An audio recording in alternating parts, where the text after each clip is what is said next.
জানিয়ে দেব সর্বশেষ আপডেট বাংলা সংবাদ। শুরুতেই শিরোনাম। প্রধানমন্ত্রীর মন্তব্য ও ডক্টর ইউনূস প্রসঙ্গে যা বলল যুক্তরাষ্ট্র, থাকছে বিস্তারিত প্রতিবেদনে। জানিয়ে দেব নির্বার সরকার হঠাৎ আজিজ বেনজিরকে নিয়ে চরম বেকায়দায়, থাকছে বিস্তারিত প্রতিবেদনে।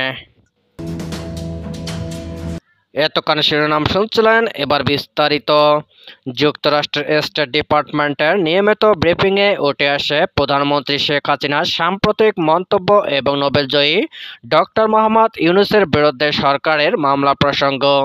এ বিষয়ে প্রশ্নের জবাব দেন ডিপার্টমেন্টের মুখপাত্র ম্যাথিউ মিলারের কাছে সাংবাদিকদের প্রথম প্রশ্ন ছিল, বাংলাদেশে ক্ষমতাসীন প্রধানমন্ত্রী শেখ হাসিনা সম্প্রতি দাবি করেছেন যে একজন শ্বেতাঙ্গ ব্যক্তি তাকে প্রস্তাব দিয়েছিলেন তিনি কোনো চাপ ছাড়াই ক্ষমতায় থাকতে পারবেন যদি তিনি একটি বিদেশি রাষ্ট্রকে এখানে বিমান ঘাঁটি স্থাপনের অনুমতি দেন। তিনি আরও উল্লেখ করেন যে বাংলাদেশকে আরেকটি পূর্ব তিমুরে পরিণত করার এবং বঙ্গোপসাগরে ঘাঁটি তৈরি করে বাংলাদেশ মিয়ানমারের অংশ নিয়ে একটি খ্রিস্টান দেশ বানানোর ষড়যন্ত্র চলছে।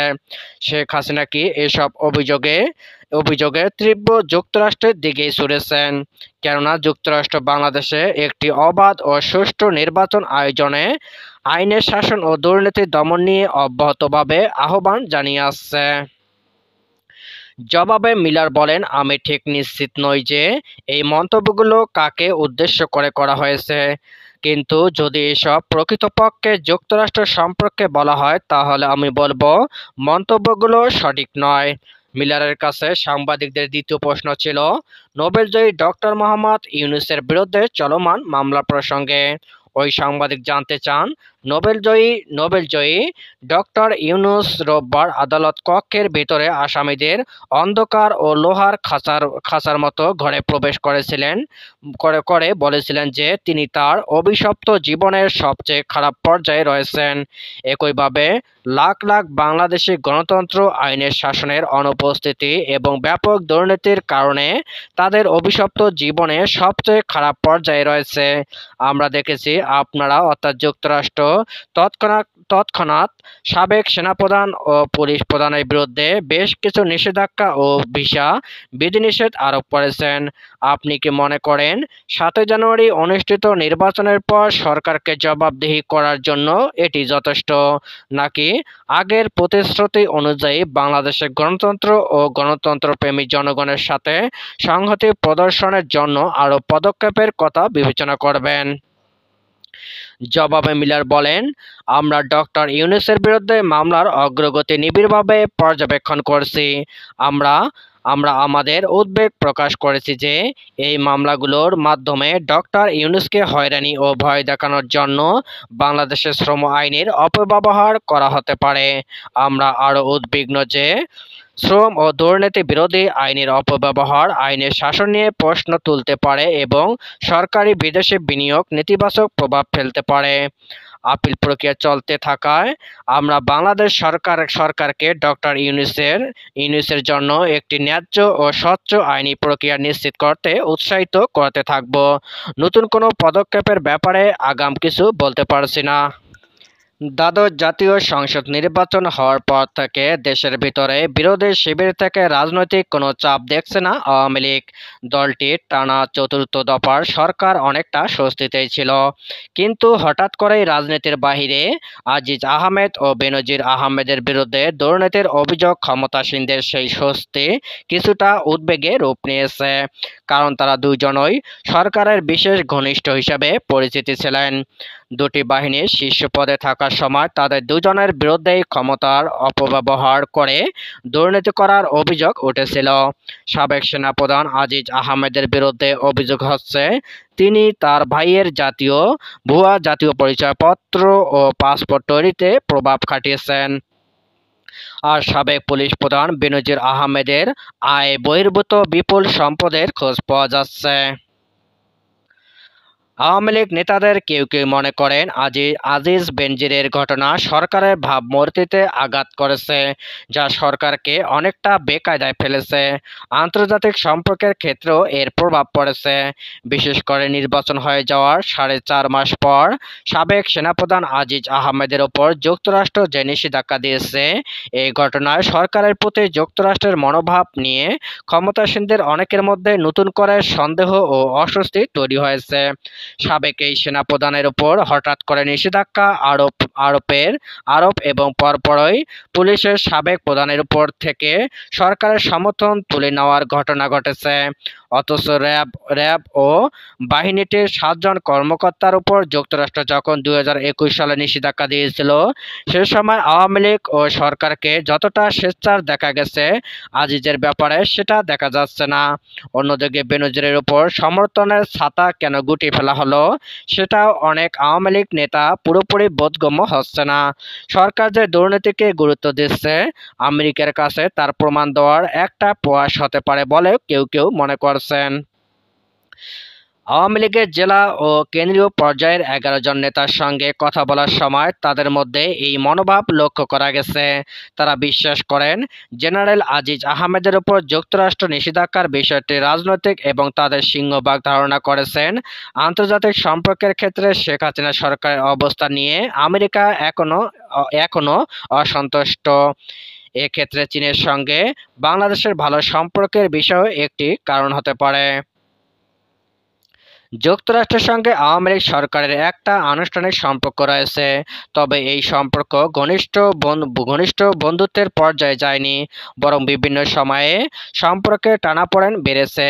মানবাধিকার লঙ্ঘনের অভিযোগে 2021 সালের 10 December rapid action battalion RAB এবং বাহিনীটির তৎকালীন প্রধান বেনজির আহমেদ সহ সাবেক ও বর্তমান 7 জন কর্মকর্তার উপর নিষেধাজ্ঞা দেয় যুক্তরাষ্ট্র। সেই সরকার ও আওয়ামী লীগের বিভিন্ন পর্যায় থেকে ক্ষুব্ধ প্রক্রিয়া দেখানো হয়েছিল। এরপরও যুক্তরাষ্ট্র বিভিন্ন সময় মানবাধিকার ও সুশাসনের প্রশ্নে বাংলাদেশ সরকারের উপর চাপ দিয়েছে। সর্বশেষ গত 7 জানুয়ারি নির্বাচনকে কেন্দ্র করে যুক্তরাষ্ট্রের ভিসা নীতির বিধিনিষেধ সম্পর্কে তিক্ততা সৃষ্টি করেছিল। আওয়ামী লীগের নীতি নির্ধারণী পর্যায়ে একাধিক নেতা বলেছেন, বিএনপি সহ কিছু দল নির্বাচন বর্জন করে সরকারের বিরুদ্ধে আন্দোলন নেমেছিল।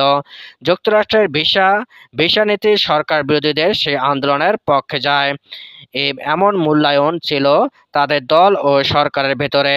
তবে নির্বাচনের পর গত কয়েক মাসে আওয়ামী লীগের ভেতরে এক ধরনের স্বস্তির জন্ম নিয়েছিল যে সরকারের সঙ্গে আমেরিকানদের একটি বোঝাপড়া হয়ে গেছে। নির্বাচন হওয়ার 4 মাস পর গত মে মাসের মাঝামাঝি সময়ে ঢাকা সফরে এসেছিলেন যুক্তরাষ্ট্রের দক্ষিণ ও মধ্য এশিয়া বিষয়ক সহকারী পররাষ্ট্রমন্ত্রী ডোনাল্ড লু। তিনি সরকার বিভিন্ন পর্যায়ে বৈঠকে এই বার্তা দেন যে বাংলাদেশের সঙ্গে সম্পর্ক এগিয়ে নিতে মনোযোগী যুক্তরাষ্ট্র।